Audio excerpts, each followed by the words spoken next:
Hello and welcome to a brief introduction of distressing. In today's video I'm going to use two different brands of inks.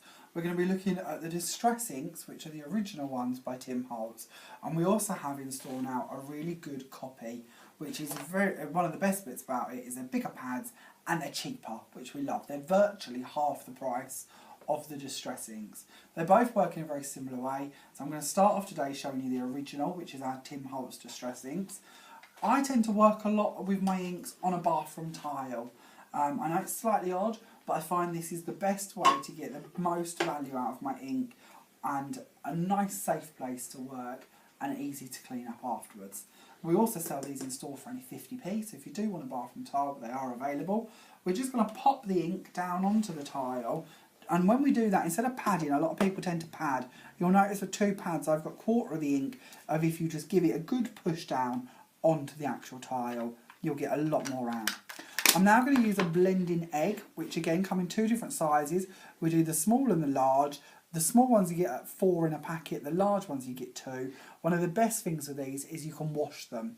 We do other blending tools, including the stick with the foam on the end, but I don't tend to find they wash out quite as easily. So I tend to prefer the eggs, and I also find you get a more blended effect with them.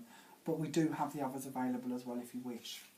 What we're now going to do is we're going to take the egg using the rounded bottom to it. We're going to pick up the ink, and you'll notice I'm starting a good inch or so away from my card. I'm going to work in a circular motion and bring the ink in towards the card, never lifting the egg, and just repeating my circular motion. You can even twist the card, which I tend to find easier. And now I'm starting to run out of ink. I'm going to circle back, pick up a bit more, and bring that back to the card. And you can just blend this as much as you wish to. Even if I was going to work in all the way across my piece of card, I would still start off at the edge with a circular motion and bring it in as far as I want it to. That way you've got a nice crisp effect without any harsh stop-start marks.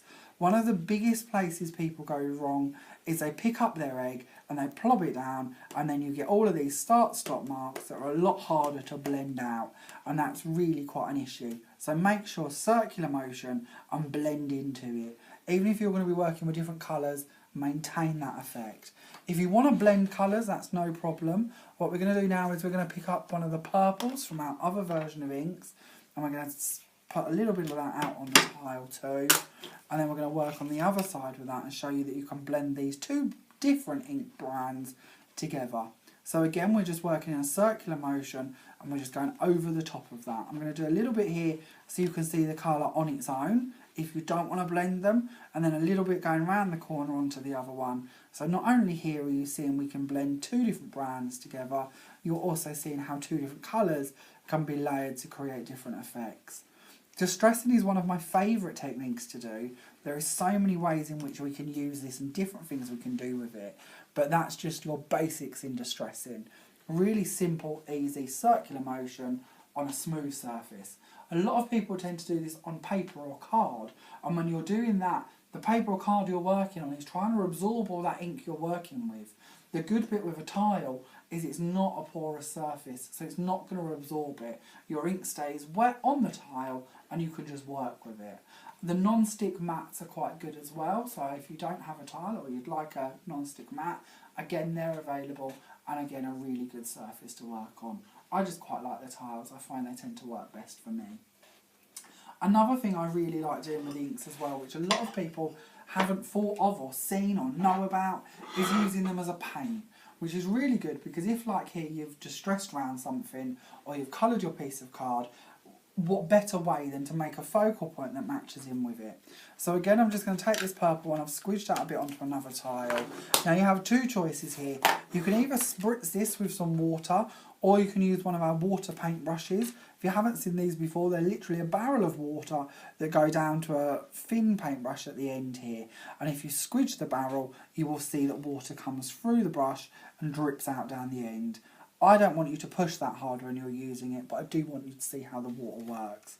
So with water already on my brush, I'm just going to go in and pick up a little bit of that distress ink. I'm going to make sure it's not too intense for what I want it to do. And now I'm just going to paint this over the top of my flower that I've already stamped. The flower I've stamped here, I've used Memento ink. because it won't bleed while we're doing this, it will just stay in place, and you can paint this over the top. Now one of the good bits with distress inks is they can be watered down to be as light or as dark as you want them to be, and of course if you do want to, you can do quite a lot of shading techniques with these as well, just simply because of the nature of the ink. You can go back over them time and time again, making them darker and bolder if you wish to. And of course if you want to, you can paint them with many different shades on each petal, or do different radiuses of colour schemes on top. As we work around this, hopefully you can now see how quick and easy this is to use it as a paint. And I've done this in lots of lessons, and everybody always loves that technique. And of course, as I say, it's equivalent of getting 2 products out of 1. To save you buying a watercolour paint and an ink pad, this product can do both for you. There are many more ways in which you can use distress inks, and I highly recommend that if you do get some, that you do have a chat with us in the store or watch a few more of our videos online, because you'll see lots of different techniques come up in those using these inks. Thank you so much for watching today's video. I hope you've enjoyed it. If you do wish to watch this video again, you can see it in store at one of our information booths. You can watch it on our website, or you can watch it through our YouTube channel. Thank you. Look forward to seeing you again soon. Bye for now.